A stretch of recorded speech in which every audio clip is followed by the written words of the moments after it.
Welcome everyone, and today I have Fio Gede Parma joining us on the Wayward Wanderer. And welcome to the show, Fio. There is just so much to say about you and your incredible life and work so far. Could you please introduce yourself to everybody? Thanks for having me. Okay. I get this gets harder and harder as I go along in my life. Um, well, I'm a witch. I think a lot in my life pivots on that. I often say that the English word witch is one of the few words I know that pretty accurately, eloquently, and complexly describes my experience of the cosmos and my relationship to things in the cosmos. Um, so that's a huge hinge for me. I just kind of happen to be that phenomenon or that thing or that particular mystery of human nature. And around and inside of that, I also write about that a lot. I teach and mentor witches. I love the craft deeply in all of its mystery. And I guess part of the context behind that is that I did grow up in an animistic spirit working family. And so that helped to orient me to a world filled with spirits and where magic was very real, is very real, not a metaphor, that there are people who perhaps are maybe a little more predisposed to doing that stuff. Um, yeah, so I was born in Bali, raised by my parents, traveled back and forth between Bali and so-called Australia, but I was mainly raised in this weird little town called Toowoomba, which is like a very Christian regional town that influenced me, that was formative, but mainly I defined myself, obviously against all of that because it was totally weird to be a little queer witch in that town. And I left immediately after finishing high school. And yeah, and I spent a lot of time thinking and feeling about the spirits and relationship and I guess the sacred mytho poetry that animates that for me. Yeah, that's some stuff. And you've also written a lot of material on modern witchcraft. Yeah. I think it's just safe to say you're one of the more prolific authors that's out there. Could you elaborate a bit more on what in particular you've written on and teach? Yeah. I think the things that I highly value are I like to teach the skill sets that help to remind humans that we are in living mysterious relationship, um, and that it is possible to cultivate and refine those relationships to not only change our lives and the world around us, but to learn more deeply about this earth, the stars, the darkness between them, this cosmos, human nature, hatred, love, maybe even the nature of evil, although I come and go from that concept, um, the nature of truth. I teach very actively things like transpossession. I teach very actively things like cursing. I teach very actively things like faring forth and fetch flight. A lot of my witchcraft is deeply anchored in what people have named for decades traditional and folkloric witchcraft. Like those terms are not new. They have some more, I guess they have some more kind of TikToky. I'm not on TikTok, but TikToky kind of resonance to them these days, which is fine. But most of what I'm anchored in is like what has been called traditional witchcraft. And for those who might be thinking, oh, are they talking about Gardnerian and Alexandrian witchcraft? I'm not exactly talking about that actually, although sometimes I think those initiatory lines could be considered a subset or an outgrowth of what I'm talking about. I'm talking about witchcraft that may or may not have anything to do with covens, may or may not have anything to do with initiatory lineages, but is definitely connected to the vast collision and cataclysm of regional spirit cults and shamanistic ecstatic trance and pagan dual faith, heretical, heathen survival, of which there is, of course, syncretized heavily and very highly regionalized. I'm talking about that kind of witchcraft, which does usually involve the devil or many devils, which does usually involve pagan gods and saints, which does usually involve two hands, one to bless and one to blast. So that's kind of what I'm out there doing, and I do that also in spaces where maybe that's hard for people to hear, and maybe these are people who practice modern day witchcraft and some form of Western paganism, but they're not into this idea of like cursing, or they're not into this idea of queer, or they're not into this idea of the devil, and I kind of help people break open why they're so blocked and resistant to these things, and remind people of the great agency and power that is inside of witchcraft itself, which is many things, multifarious, but it's also this deeply profound practical mysticism, which is liberatory, which comes from the underworld up, which is mostly always transgressive, mostly even in its original,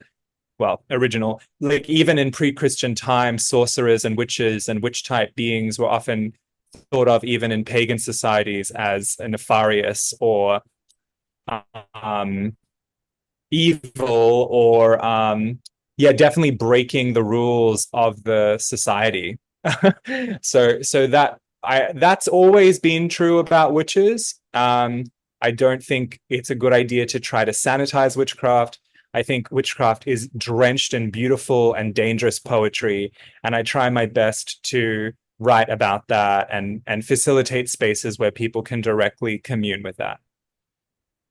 When you refer to devil or devils, what in particular comes to you when you're just using those particular terms? Because I know those are ones that, especially when we're talking in the English speaking world, people always get this image of like, red dude with horns, or the thing that's at fault whenever you do a bad thing or think something Yeah. bad, or stuff like that.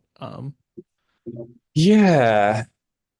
The people are really fucked up. And I think that's part of it. I think when we are living under these oppressive systems of domination and coercion and control and active deception, insidious deception, when we're living for thousands of years at some point under some form of imperialism or under some form of like enculturation, where there are hierarchical abuses or where there is colonization and people who privilege from that and benefit from that and people who absolutely don't, including non-humans. Like when for this has been going on in many parts of the world, in most parts of the world for thousands of years. It's gotten really intense and more bizarre in the last few hundred years.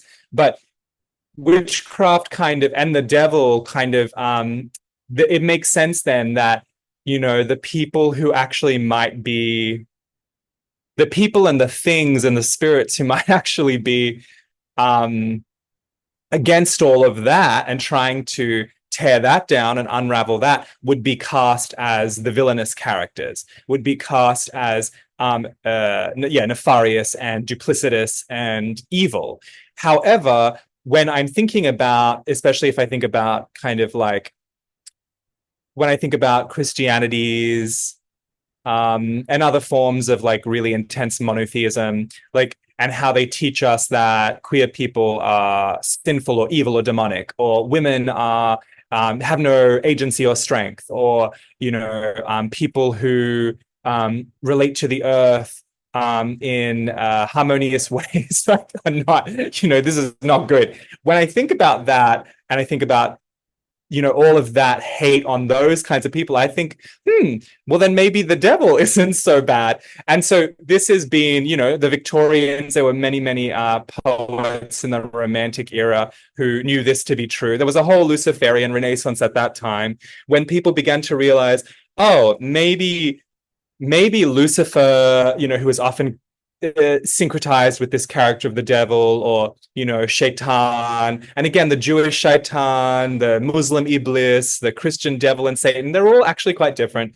But when we think about this shadowy figure, maybe in the woods, or maybe in the nighttime, or maybe in a place that makes you deeply uncomfortable, or maybe is deeply sexual, like again, red, right? We think red and we think horned. There's a reason we think those things, deeply red, full of sexual vigor and lust and intensity, the horns of many of the gods who preceded that culture or that religious monarchy, monopoly, hegemony. Like when you have that figure or many of those figures cast out and embodying everything that is wrong by the mores and views of that society, then those who are already on the edges, those who are marginalized and oppressed, have more in common with that being, have more in common with that one or those spirits who are living in those strange blasted mountains, and living at the crossroads, or living where the sea meets the cave, meets the land, meets the sky. So basically the devil is this folk character, like kind of like a folk hero, who is deeply folk syncretic, like the process of that folk process of syncretism has created these spirits. I think of the devil as the witch's devil as a crossroads spirit who may or may not draw strength and potency from many ancient gods, and happens to be able to be any of those gods at any time in some weird way, without destroying the distinctions of those gods. Again, this is a very queer being who is, and again, I say being, but I also mean multiple beings, who is initiatory, transgressive, powerful, themselves, a sorcerer, and who can teach this skin turning sorcery spirit work to those who are oppressed and marginalized, so they can liberate themselves, actually, and so that we can do the work of justice and do the work of restoring some sense to the world. That's how a lot of witches who are in the folkloric traditional streams would look at the devil. That's not unique to me. And this is something I think I'm talking a lot about, like the devil as this figure that's on the edges of representing all these things that are bound together, that are described, that are cast as transgressive, as in opposition to the existing order. This is also a theme that you runs throughout your latest book, The Witch Belongs to the World, Mm-hmm. um, where you describe the witch as moving in and out of the borders of established institutions and order, and being in that sort of that like gray area between Yeah. what is and is not acceptable. Um, how is that something that influences generally your understanding of witchcraft, of this place of the witch as this sort of liminal, leaning towards outside figure? Well, by our very nature, we have become, that thing. I think it was Peter Gray who, wrote several books, but in one of his books, Apocalyptic Witchcraft, he says that the witch is always at the end of the pointed finger, which I think is a really astute observation. By our very nature, witchcraft and witches have been relegated and been persecuted and been feared. And it's also been the accusation that socially, economically, politically, religiously, magically, mythically, that you can kind of conveniently make, you know, like a strong. I was literally just reading earlier. I'm newly arrived into like Tongva, Keech, Gabriela and Shoshone, Chumash lands, so-called Los Angeles, and I haven't been here in 8 years. And I literally was just sitting with my friend. No, actually, I was standing. I wasn't sitting, and I was just finishing greeting the spirits of the eight directions and doing some cleansing and singing and drumming. And I said to my friend, "Hey, I want to bring up this spirit I saw a long time ago when I came here to this very land." And then I just said it, and then they said, "Was it this being?" And they pulled out this book from their shelf and they showed me the face of this woman, this Keech woman, who is called by her descendants the Joan of Arc, a native Joan of Arc, and she was also called a witch by the Spanish colonizers. And like any strong person of feminine existence or experience, including queer people who have often been relegated to that, like who have often been seen to be feminine, which in this culture is still considered to be worse or lesser or suspicious.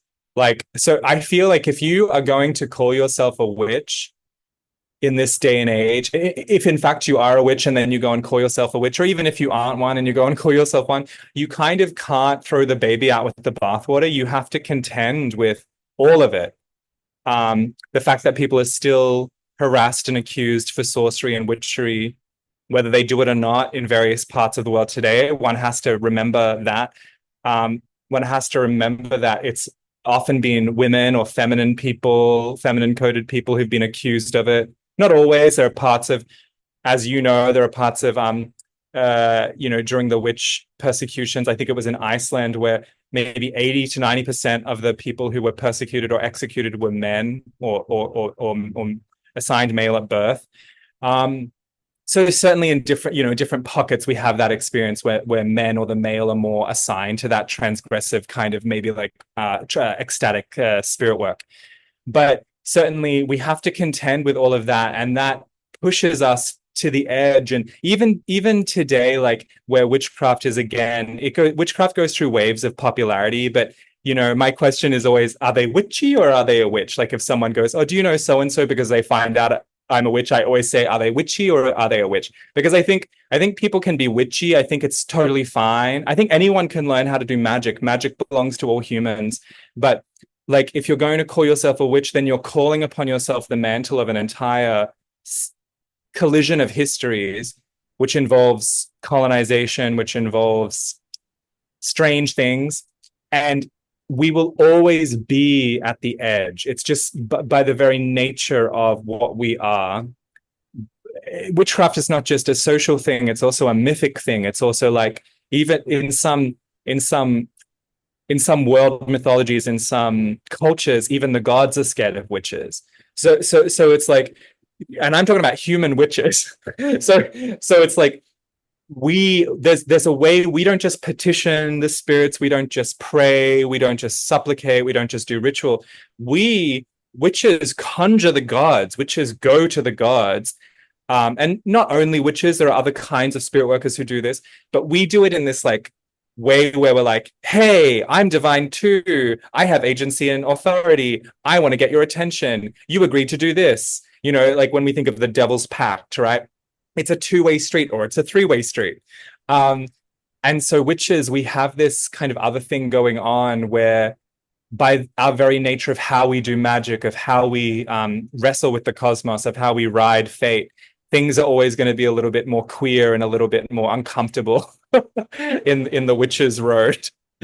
And again, maybe this is very different than what some people consider witchcraft to be, because there has been this movement in the last 70, 80 years, where the revival of witchcraft in the Western world has kind of been a little bit sanitized, maybe for the sake of the media, but then it goes out to kind of create these, like, I would say, sanitized forms of witchcraft where it's like anyone can be a witch and uh go do this ritual under the full moon. And that is wonderful. And I hope you do it. But there's like a lot more going on. Yeah, absolutely. Like it's you can see like echoes of that in like cultures all over the world of like for folks that are like speaking to the Nordic practice, there's the Mm, like the place of the Scythe workers that are in this sort yes. of in between space, and Odin, who kind of actually neatly fits the description that you gave of like sort of devilish kind of figures a lot better than any other sort of mythic role, Mm, gets accused of being yes. improperly queer in the sense of, Yes. well, you were the bottom, so to speak, in the relationship, to use to really simplify Yeah. You were the the language in there. submissive one. Yeah, because Yeah. you did that to learn save. Yeah.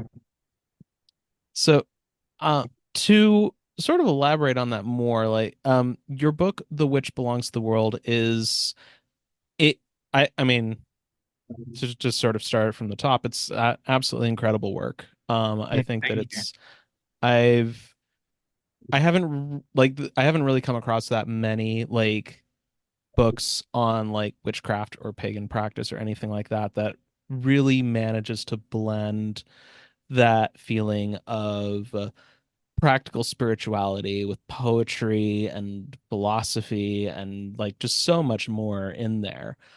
What first moved you to write that book? I always write the books that I want to read. That's how I've always done it.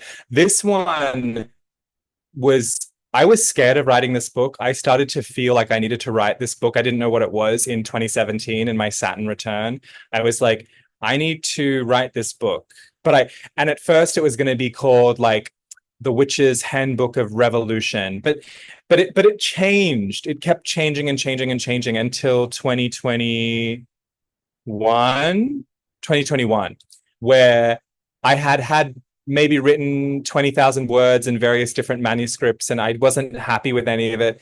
And then my astrologer gave me this birthday reading and was like, you're writing this book. If you don't write it now, you'll never write it. Do it now. And I was like, okay. And I wrote it over the period, the first draft over the period of like 44, 45 nights. Like I would write 1,000 to 2,000 words a night, just like, and and I was definitely possessed by some, Arwen Fire of the Gods. And I just needed to like, also I hadn't written a book on my own in a decade at that time. I I hadn't had a book of my own, even though I completely know that I wrote that book with the spirits. Like I write everything with the spirits, but I I hadn't had a book of my own without a co-author or a co-editor come out in quite some, like maybe in 10 years as well. So I really also felt this need to be like, hey world, if you care anymore, actually this is my craft. And I really and even though I'm like I teach a lot and I travel and I, do all these courses and I teach intensive blah blah blah, like people who like attend those will have a strong sense of how I roll, but I really wanted there to be like a textual poetic, almost like talismanic doorway to that, which is how people have told me they feel about this book, that they feel like it is that, which is totally what I desired for it to be. So I'm so happy that that's how it's being received. And also, it kind of cleared the way for me to like write this other book I'm now writing, which is, you know, deeply important to me. And I don't think I could have written this book I'm currently writing without having written this book. And also, I just feel like witchcraft deserves poetry, and there's not a lot of books that I read. Like there are some, but there's not a lot of books that I read about the craft that are drenched in like that terrible, dangerous poetry that I hoped to inject into this book. And I think it's been like incredibly inspired, especially like bringing in the poetry is something that is like, I mean, particularly coming from like Nordic practice where we have a whole form of poetry that's just for magic. Yeah. It's there's just something so incredible about bringing that in and injecting that kind of energy to it. Uh, Well, one particular thread that runs throughout The Witch Belongs to the World, and that you start off with fairly early on in the book, is discussing the impact of colonialism on, as you refer to it, so-called Australia and also other areas nearby. Um, how do you think colonialism, particularly, and we've touched on this a little bit already, I think, has like especially recently impacted the spiritual practices that fall under this broad umbrella that we're calling witchcraft? I don't think we would have any of the witchcraft we have today. And this is not like me saying this is a good thing. Okay, let me rephrase. All witchcraft that exists today is because of colonialism, by which I mean the forms, the words, the concepts, the magics are because I constantly talk about like this like colonial collision, colonial cataclysm. These things have been happening for 600, 700 years. Like it's so you meant you're talking about the Norse practice. The witchcraft that I've inherited through various traditions and streams is a collision and a syncretism of heathen magic, Norse folklore, British, Irish folklore and magic, Greek and Italian, learned and folk inheritance, and of course, and for me, there's a little bit of a distinction between my Balinese traditions. I know other spirit workers often also keep cultural, respectful distinctions. But what I'm saying is basically the forms that a lot of witchcraft takes today is because of all of that. There's witches, in the reclaiming tradition, which I am a part of, which would call itself an eclectic tradition. I always want people to interrogate what they mean when they say that, because actually the reclaiming witches I know don't act in the way that people act if they project the concept of eclecticism onto them. Like reclaiming witches are among the most careful, considerate, thoughtful kinds of witches I know, and have been having these, conversations about cultural appropriation for decades, even if not always well, right? But basically, amongst this cavalcade of witches, we're working with Elder Futhark, we're working with Old English runes, we're working with the Ogham staves, we're working with Inanna, we're working, and all of this quite meaningfully because we are a collision of ethnicities, histories, cultures, and so we can't ignore one arm of the body to preference another. And so we have to have a lot of difficult conversations. We've had fights and conflicts, and people have left the tradition over things like this.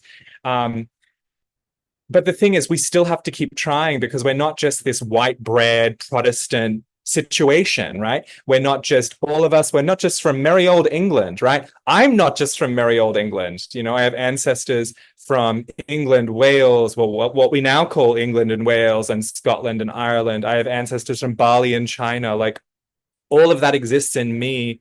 Most of us are complex in that way. And if not kind of genetically, quote unquote, we're complex because we live in California or we live in what we now call New Zealand or colonially New Zealand, or we're living in Brazil, like places carved by indigenous dispossession and the enslavement of native peoples and native African peoples. And like all of this creates witchcraft as we know it today. And witchcraft has risen in response. All of the witchcraft that I love and praise the most has risen in response to it.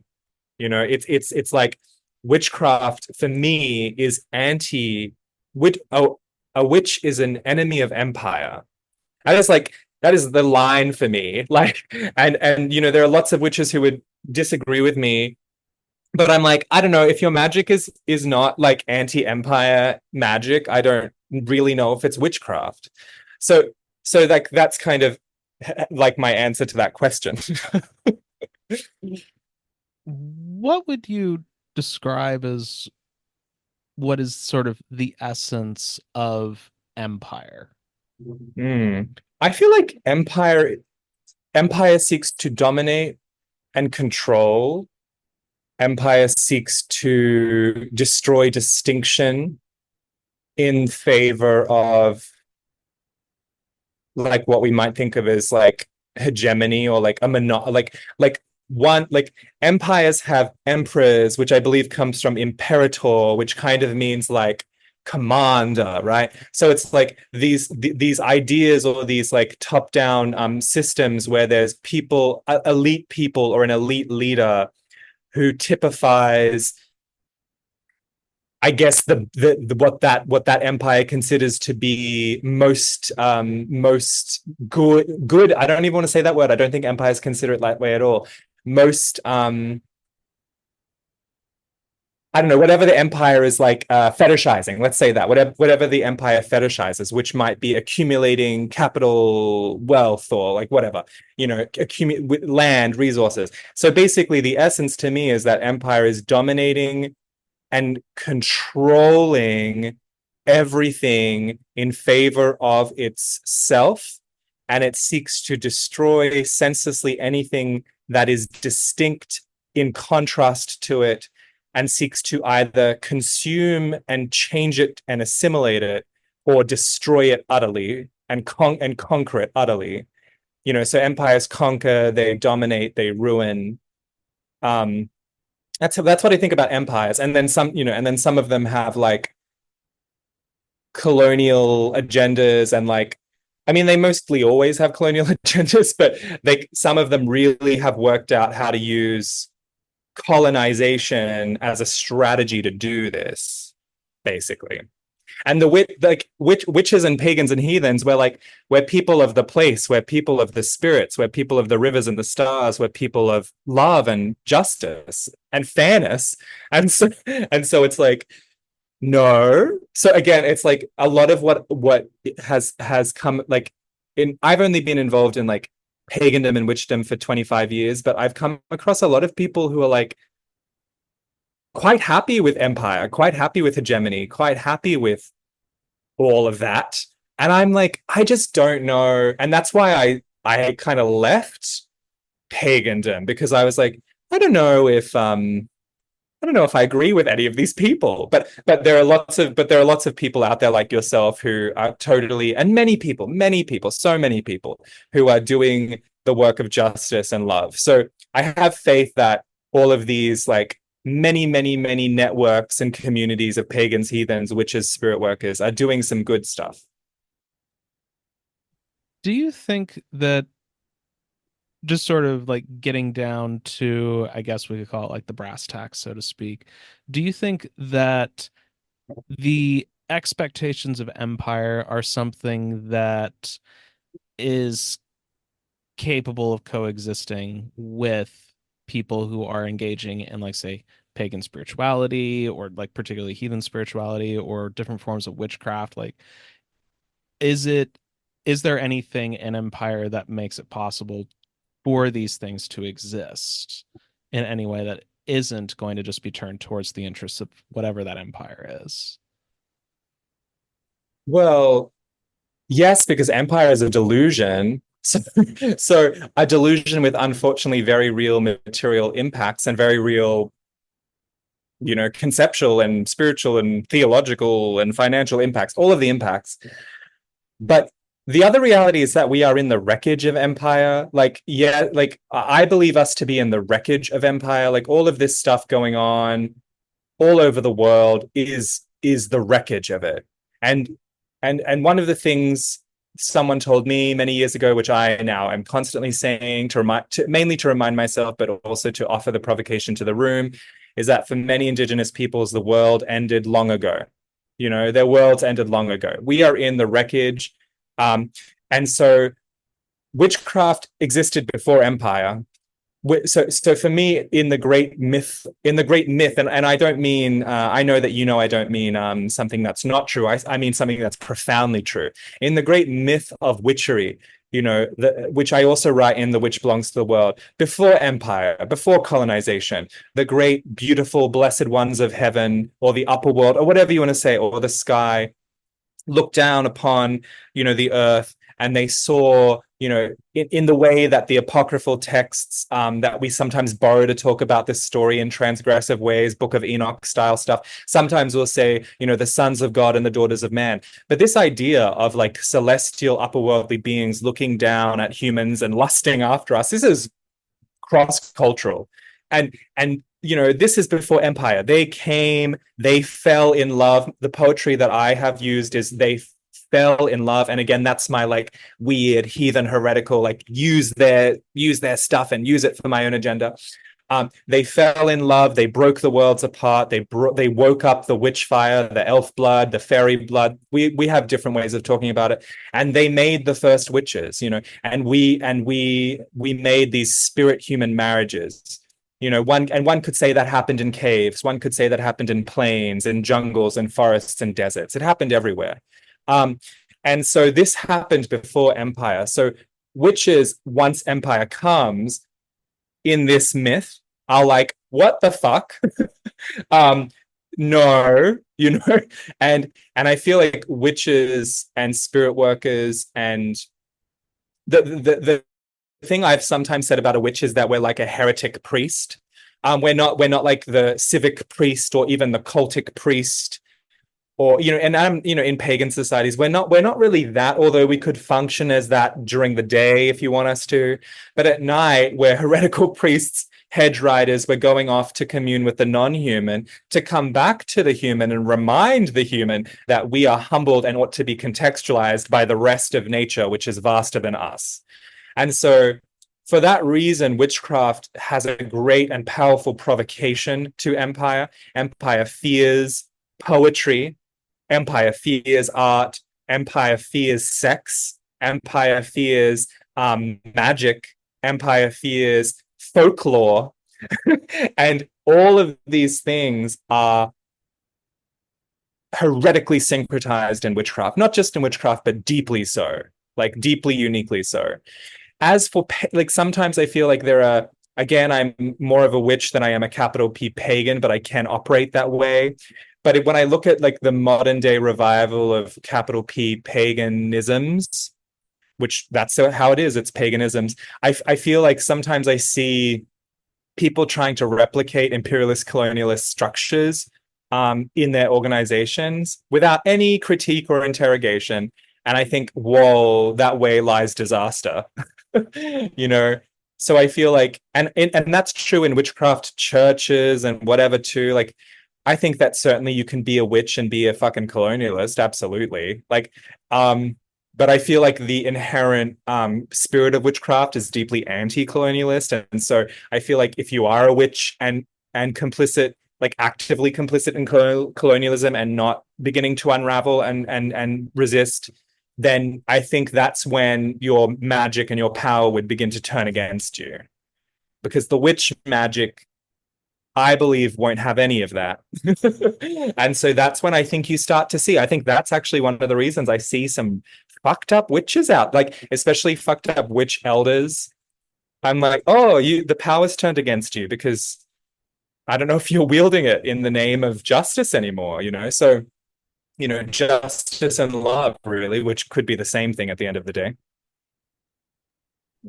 Uh, and I think part of what leads people astray in that sense is it's it's very easy for folks just to look at these are the religious structures that exist around us. We've been told this is the way that religion and spirituality is supposed to work. And it sort of misses that, particularly when you're talking like witchcraft, like different paganisms and such, which, they're overlapping, bordering, but not necessarily the Sure. same kind of thing. That I think that like one particular thing that gets missed is, of course, someone can call themselves a pastor and put out a shingle and get people because they're in a hegemonically Christian world. But like when you try to apply that model over here, like I feel it just isn't something that comes from what any of like what these different practices are doing. Yeah, and the other question is, like, when I think of pagan, modern day pagan, like Western pagan priesthoods, maybe not so much in European nations like Iceland, and like maybe they have because they have a different culture, right? So like the culture matters. So if you are in an American capitalist Protestant culture, which not all American cultures are, but there are some, that's a big part. Like, and that's how you're cultural enculturated, and you are like, yay, Thanksgiving and yay, July 4th and whatever. Like these are your holidays that you're excited about. And and I know people are going to be real angry at me for this, but I'm just going to call it out. And then you're like not considering how that is maybe antithetical to the sabbatic, orgiastic, like heathen queer witch in the forest. Like, you know, and then as well as this, it's like, okay, if you're like a pagan leader and a pagan priest, of which we should have more pagan leaders and pagan priests, and serving your people, what actually is the culture? Like, yes, you can have communities of people, but who do they go home to? Where are they living? Where do they eat? Who do they bank with? Like what political systems endorse, disenfranchise, or enfranchise them? Like that's the thing. Like, and that's the thing that's challenging and difficult. And actually, I don't want to direct any of this at the people. I'm mainly directing this at the systems. But at some point, if you are working magic, doing ritual, praying to the gods, communing with the spirits, one will wake up, ideally, and you'll be like, wait a second, something's very wrong. Something's wrong. There's oppression and marginalization. Black people are being killed by cops. Native peoples don't have their land. How did that happen? Wait a second, am I a part of that? Like this river is dying. Where are the birds? Like you wake up and you go, this is not the culture that I want to live in. And so again, one of the things I love about reclaiming in all of its like as one of the traditions I participate in all of its dilemmas and bullshit as well. Like I've critiqued reclaiming, I've almost left reclaiming. Like one of the things I continuously love about reclaiming as a tradition of witchcraft is we try our best to envision and create different cultures and experiment with different cultures, which I don't always see other witchcraft traditions doing. Basically, they're happy to let you exist in the culture as it is and just like come and do whatever on the weekend. And I'm like, cool, wonderful, great, fill your cup. Absolutely fill your cup and then go back and deal with the horrors of surviving in capitalism as a single parent. Yes, it is not your fault that we live under capitalism. It is not my fault. And it's like, well, for me, the practice of the craft engenders something more from me. And I'm not saying we need to go tie ourselves to trees. Some people do that. I'm not saying we need to teach classes on justice or go wash the feet of unhoused people. Some people do that. Or like, go and work with Native people to financially, logistically, politically kind of help them with their agendas. I mean, all of those things are worthy causes, and I know many people who do that. But I feel like there is this like way that we need to, that these paths, like what are they for at the end of the day? I'm like the gods and I and the spirits of the land and the ancestors, we're all conspiring on something together. And this is not just for me to feel good. This is not just for me to even connect to the cycles of the seasons. Those things are wonderful. But there's something else going on, especially at this time, and the proliferation of these traditions and magics. I think there's a reason for that. I think especially as we're living in a time where I mean, society as we know it is managing to do what mythically has often been described as being the domain of gods, of being able to lay waste to the ability of life to sustain itself. Yeah. Like, oh, one thing to touch more on as you're describing of like altered states work, ecstatic work, and stuff along those lines as part of what breaks this open, of what opens up these boundaries. You've got another book that's coming out, which is an update of your much earlier work by Land, Sea, and Sky. This one's titled Ecstatic Witchcraft, coming out with Mhm. Crossed Crow. What are some new insights and also maybe some surprises this one may have in store for folks? You know, I loved revising this book because mostly it's the same, but I took out one thing which felt like it was respectful to my community to take out, but I left in other things that some people will find problematic, but I reflect on them.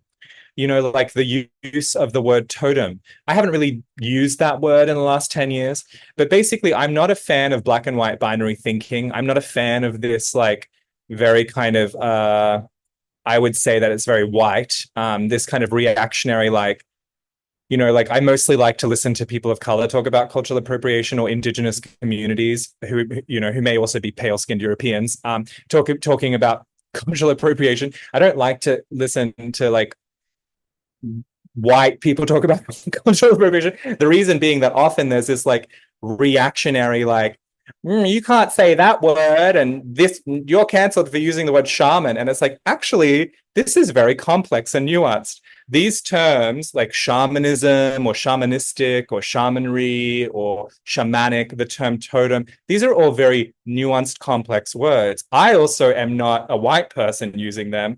Also, it's really important to remember that many communities of color and indigenous communities will use these words or reject these words at their whim day to day.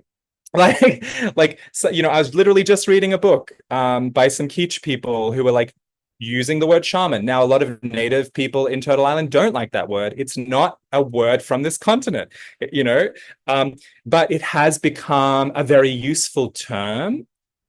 Yes, because of colonial academia. Again, face it, confront it, realize it. It has become a useful term to directly point at the parallels and the connections between many world wisdom traditions and say, we are talking about individuals who are tapped by the spirits, whether they're ancestors, gods in the sky, gods in the underworld, who are dragged through some form of horrific initiation and who now are endowed with healing powers and cursing powers, and who are feared and revered by their community and are sometimes a leader depending on the culture. Like, and you know, who practice like these ecstatic trance states to travel and commune with the spirits.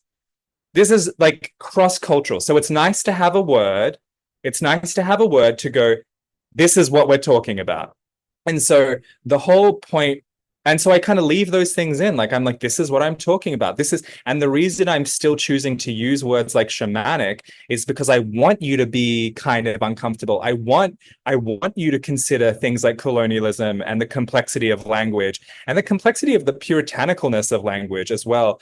This is coming from someone who likes to be precise with my words. And I think there's a difference between precision and articulation and puritanical ways of thinking and conceptualizing. And you know, so I have a reflection on the word totem, and I say things like, you know, like some, you know, totem comes from like an Ojibwe word or like an Ojibwe kind of Anishinaabe root word. This is a word that is now used all over the world by different indigenous communities that have maybe never set foot in Anishinaabe Ojibwe lands. Like, you know, again, a very useful term. It has been decontextualized. It has been recontextualized. And then at the very end of the book, I have all these new appendices. So I didn't interrupt the flow of the original book, that talk more on transpossession, that talk about different forms of like, well, there's this weird appendix that I put in there about Medean sorcery specifically, which is this like other kind of practice I have, which I just wanted to like be like, here's a form of sorcery you can practice that maybe lights you up, you know. And then as well as that, what I really love is that there's a Brazilian Portuguese version of this book coming out as well with different appendices in the back. Like I literally gave that publisher completely different appendices. So even if you translate it into English, you'd be like, huh, here's a binding of justice and here's stuff about possession. It's like different at the end. But I guess what I came back to with this book was I was actually shocked that you know, I wrote that book first in 2010. It came out in 2012, and then it went out of print with Llewellyn, and then the Cross Crows wanted it, which I love. They contacted me and they were like, "Can we republish this book?" I'm like, "Yes, actually, I want this book republished," and I want an opportunity to reflect on it and to see how I've grown. And certainly what was shocking was I forgot that I'd put into print some of the things that I deeply, deeply practice. Like, isn't that funny that we do that? Sometimes we write and we look back and we're like, I can't believe I put that into print. And I'm not saying I broke any oaths or anything, but I'm like, wow, I was very upfront and vulnerable about that. So to read back, I was like, yeah, I'm really just putting it out there. And I think I'm most proud in that book of the transpossession and the um, I've worked really hard to make that accessible and methodical and work for people, because I think it's one of the most, from my birth culture, my Balinese culture, it's one of the greatest gifts. I think that somewhere in the book, I say that transpossession is actually really, it contributes to the psychic health of a community. Um, Communities that practice traditional forms of transpossession, I believe they're healthier and more connective communities. Because what is going on in that experience is that you are giving expression to the non-human, sometimes to the human, but often to the other than human. And you are centering and allowing and embracing and praising the mountain, the river, the gods who might also be mountains and rivers, the ancestors who might also be mountains and rivers. This very complex, animistic way of like looking at things. So that's what's in that book. Yeah. And for folks who might be particularly like newer folks, people who are newer to um different like witchcraft or like pagan practice or what have you, who have most likely, I mean, knowing my audience, 99% sure grown up in a culture that religiously treats possession like, something you would see in the movie The Exorcist or something. What would you have to say to those folks about transpossession? Well, I would say that we are never not possessed. I would say this is how I like often begin transpossession intensives. I say we are never not possessed. Every day you breathe in spores. Every day you drink coffee or tea. And if you really want to consider things animistically, those things are spirits. Sometimes they're even gods, great spirits. Like, and you unconsciously or consciously drink them. You eat potatoes, you eat beef. You are wearing cotton on you. You are never not possessed. I get really intense with it. I'm like, this modern Western idea of the self is a very recent concept. We are legion, which might freak some people out, but I like to just like, I like to kind of do that. I'm like, hey, I'm calling myself a witch here. I'm practicing transgressive ecstatic spirit work against the empire. Like you're going to find this stuff. Like I would say, look, you have been told lies about who you are, about the nature of the cosmos. You have been told that there is an omnipotent Father God who is ordering everything. I'm going to just say is that an empowering idea? Is that a true idea? Have you ever interrogated that? And if you're a witch or a pagan, how alive is that idea in you? Where is this fear of possession coming from? Like, do you forget that you have these little adorable creatures running over your eyelashes? You are the product and expression of lineages of ancestors. Much of what we do and how we think and how we say and how we form our speech, we don't control. It's all genetic. We are completely possessed. And so learning the art form of lucid transpossession, where we voluntarily, culturally, communally ask for a spirit to arise or descend or spiral into us, where we learn how to mystically, sorcerously craft ourselves as vessels for the beings to fill. Whether we forget or remember what happens afterwards, that's up to the constitution of the person. I myself, if I do transpossession, barely remember. That's just how I am. Other people remember. There's gradients there.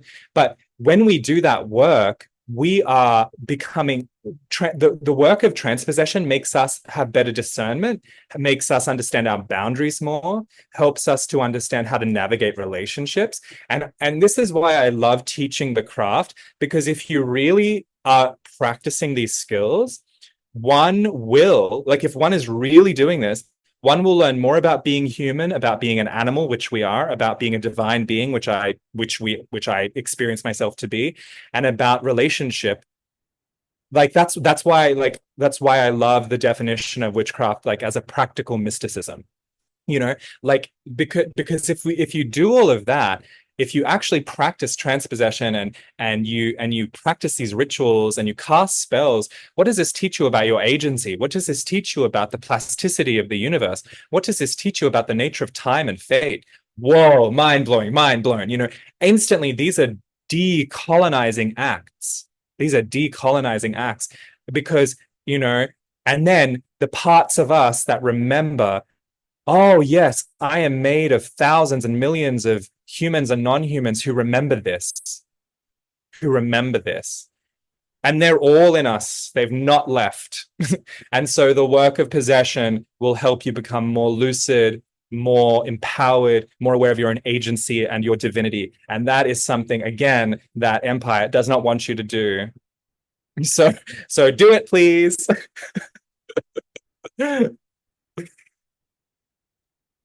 As something to end on, especially since, I mean, particularly in the United States, but I feel generally, like around the world that particularly within the last like month or so, by the time this is going to be airing, it's been feeling like history has decided to throw a brick on the gas pedal and see what happens.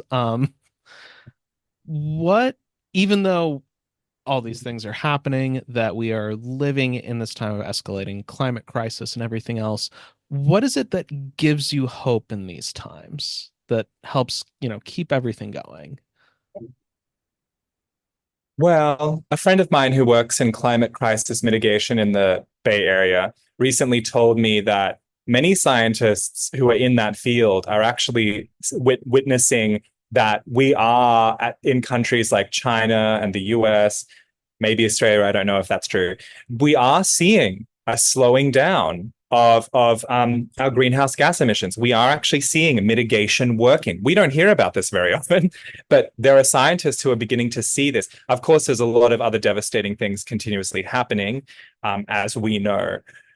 But what gives me hope is that it has been true in my observation and in the observation of many people I love and trust that if you can see great injustice happening, then you can be sure there are people and things and beings working for justice. And there are so many, and it's not futile because even if you die doing it and even if it doesn't work out in the way you imagined or hoped for, you still did it. You still did it, and that inspired someone else. And that we have no idea what even one word we say to a stranger on a street will do.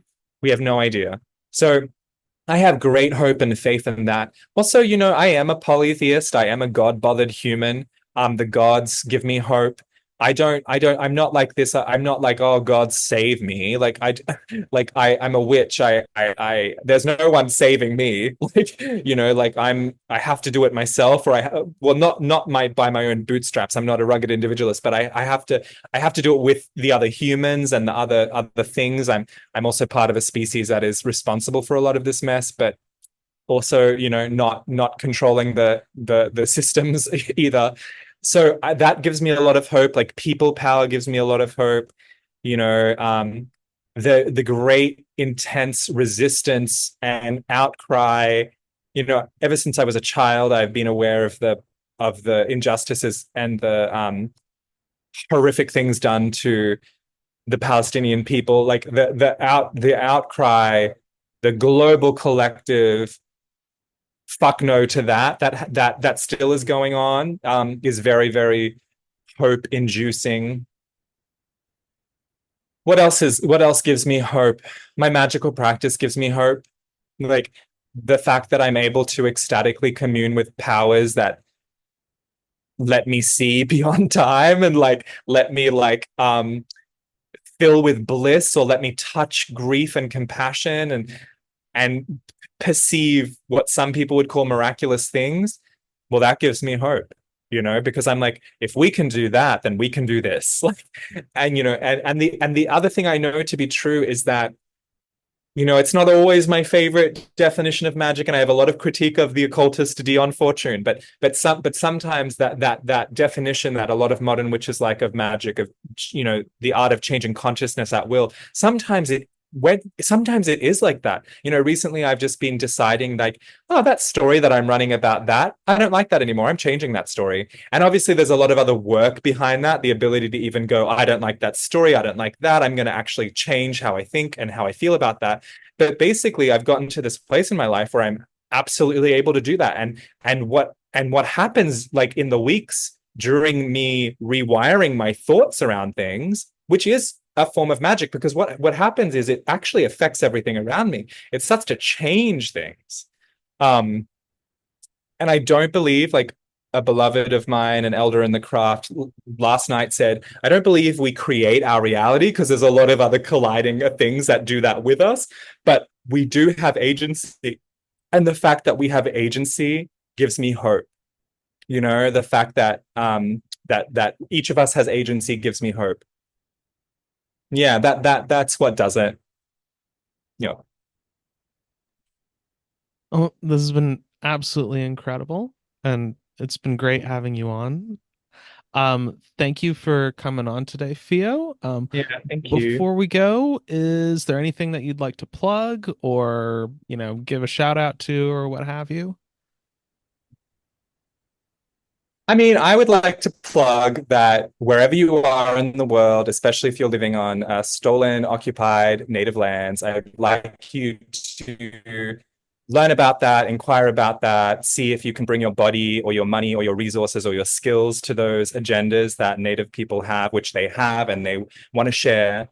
So I'd like to say that.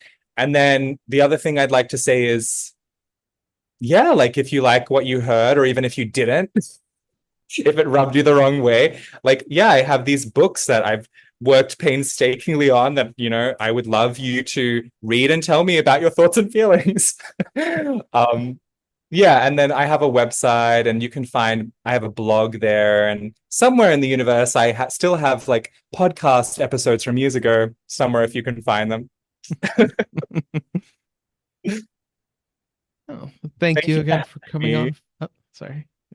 Thank you again for coming on, Theo. This has been a pleasure. This is Ryan Smith at The Wayward Wanderer, now signing off. If you want to find out more about radical heathen practice, head on over to onblackwings.com, where you can find articles, classes, resources, and more. This podcast was created and produced by Ryan Smith. Thanks for listening.